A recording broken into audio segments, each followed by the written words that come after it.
I was always at the right place at the right time when I was young. And my first movie was when I was buying fried chicken. I went to a place and I just happened to be leaving, and then this guy I knew, he saw me there and he was doing a film that the other person couldn't work on anymore, the lead actress. So they said they needed somebody. And he looked at me and he says, no, I don't think so. And then they called me 3 weeks later and asked to see me, and the guy wanted me to work with him right away without an audition. I'd never acted before. And I'd still had my high school to do. So I had to go back and finish high school and go back and do a correspondence course and do my first movie.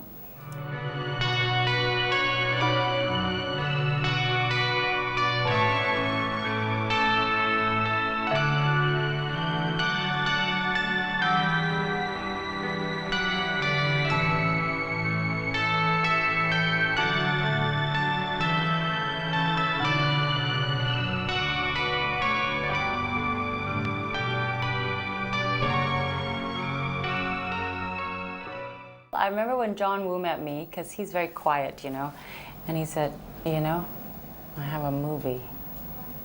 The girl is very important. It's all about you. And I said, oh, okay, because I was contracted to Choi Hak and Nansen.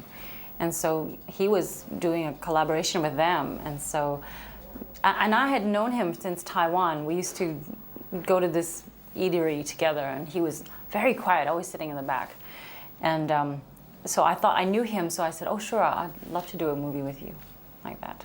He did tell me from the beginning what the movie was about and what my role was, which is seldom in Hong Kong movies. And when I start a movie, I would never hardly know the script.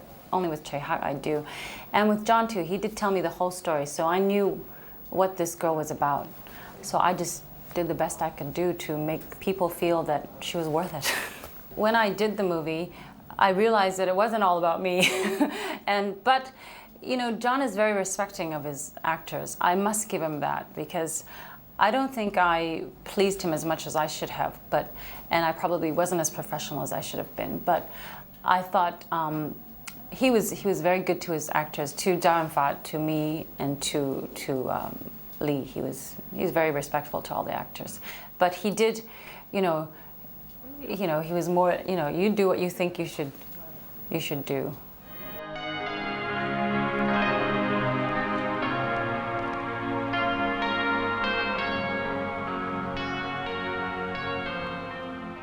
I had a good experience in playing a blind person or a girl. That was interesting for me, a blind character. But as soon as I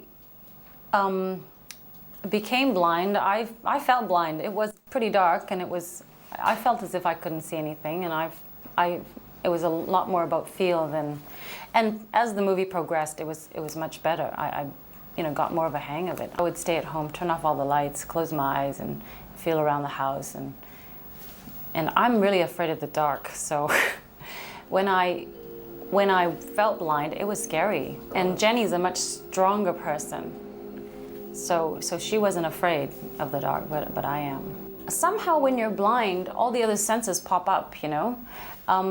When you feel that you can't see anything, then everything else, all your other senses are much more in tune and much more aware. So you just automatically, you know, hear more and feel more and touch more and smell more. The thing is, I didn't really know Jennie well enough, you know, but I don't think we went into the depth of her character enough. I mean, for someone who just became blind all of a sudden, so tragically, she was able to overcome it very quickly. I don't know if I could do that, you know. I don't know if I could be able to overcome something like that so quickly. So she was much more stronger than me in that aspect.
It's hard for me when I get to the set and I find out what that day's script is going to be, because I have to learn it very quickly and I have to understand it very quickly. You know, not like America where they get the scripts, they can go home and sit in bed and wonder how to do the scene and figure out different angles, but I don't have that luxury, or I didn't.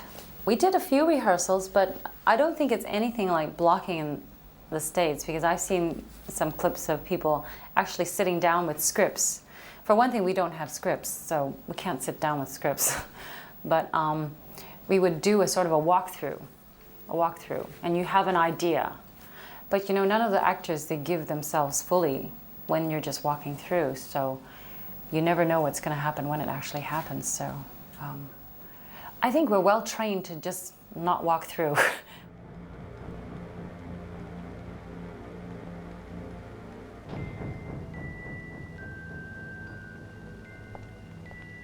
Ah Jong, Jennie，你做咩？ Ah Jong，點解咁黑嘅？ I remember one time I worked with him and I had fallen asleep on that scene because I'm not very good with staying up all night, you know. And they just said, oh, just leave her there because she's supposed to lie down and we're supposed to pick her up. They were supposed to pick me up and put me somewhere else in the scene. So I didn't know they were rolling. And when they started rolling, he picks me up and he goes, and he says beside my ear, he says, ho chonga, which is so heavy, so heavy. And then at that moment I woke up, but then I knew they were rolling and I had to keep a straight face. It was just horrible. He's always playing these practical jokes on people and he cooks for people and he's a lot of fun. And he's very good to work with because he gives you so much real emotion. So when you're with him in a scene, everything becomes very natural.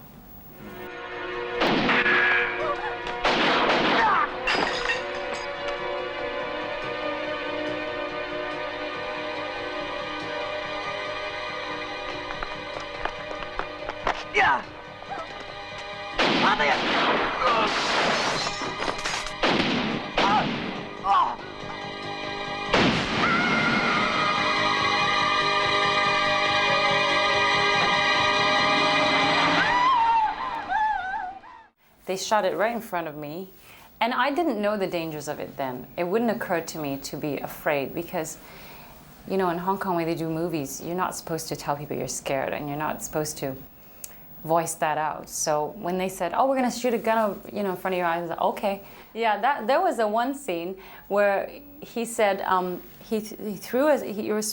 somebody's shooting from behind, and me and Zhao, in fact, we fall down on those mat things, and then they're shooting at us, and I turned around, I said, wait a minute, they can't see our face. Don't they use stunt people? And they weren't going to, they wanted me to do it myself. John says, we want you to do it. And I said, okay. And then the stunt guy teaches me how to do this backflip. So, I end up facing up when I get down on the mat. But the camera is up here, so they can't see me falling down. So I fall down, I go there, and I can hear something in my back going, grah, like that, and I'm going, ow. And then I feel something in my leg, and I start screaming, I've been shot, I've been killed, somebody killed me. And I look down, and there's this little piece of shrapnel of a blank in my leg. I still have the scar, it's quite big, getting bigger. And there was this tiny, tiny little piece of shrapnel stuck in my leg. And I was so embarrassed for screaming so loud and this tiny little thing. So everybody stopped. John Woo comes running over and everybody's looking at this tiny little hole in my leg. And I said, somebody get a tweezer.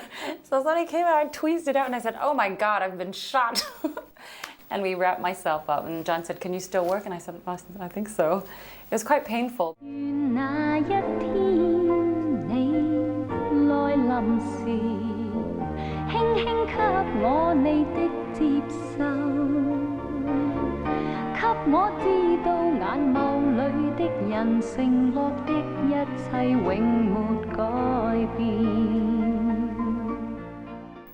The funny thing is, I didn't find this song suitable, but because the film became such a cult film, the music went along.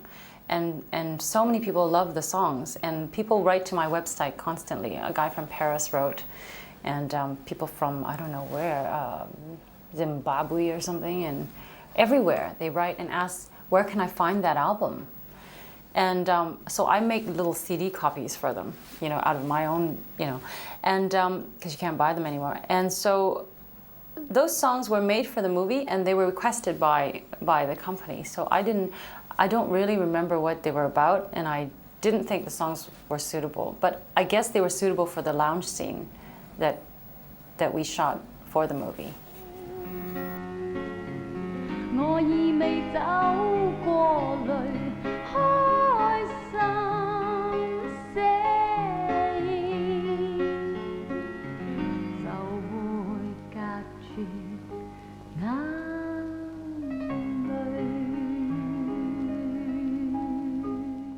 I think a theme song, a good one, can bring out the essence of a movie, can make the scene more textured and with more depth and more feeling.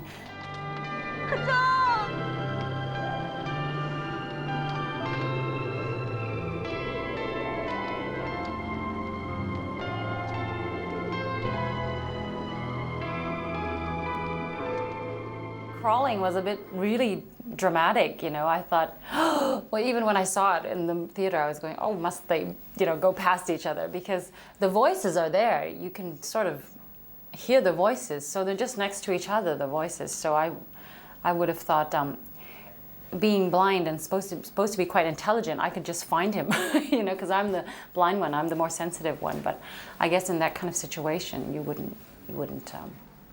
It was just John Woo's. He wanted to. I did ask him about that, and he says, no, I want you to go past each other. And I said, okay.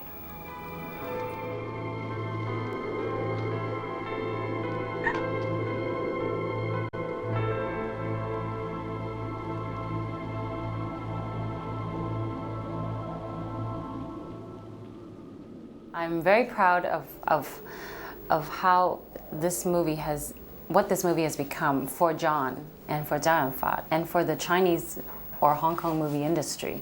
That I'm very proud to be a part of that. But probably not proud of myself that I didn't put enough seriousness into it then, because I don't know, maybe I was young, I was doing too many movies then, and I do believe that was the last movie I decided to do.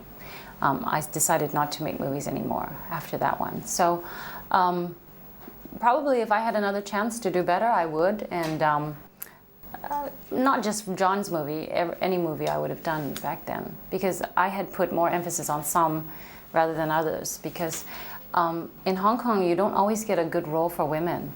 And oftentimes you're like what they call a flower vase, where you're just a backdrop and looking nice and doing all the screaming. And I had felt that I had done so many movies that just scream so much, and I just didn't want to do that anymore. And I wasn't getting...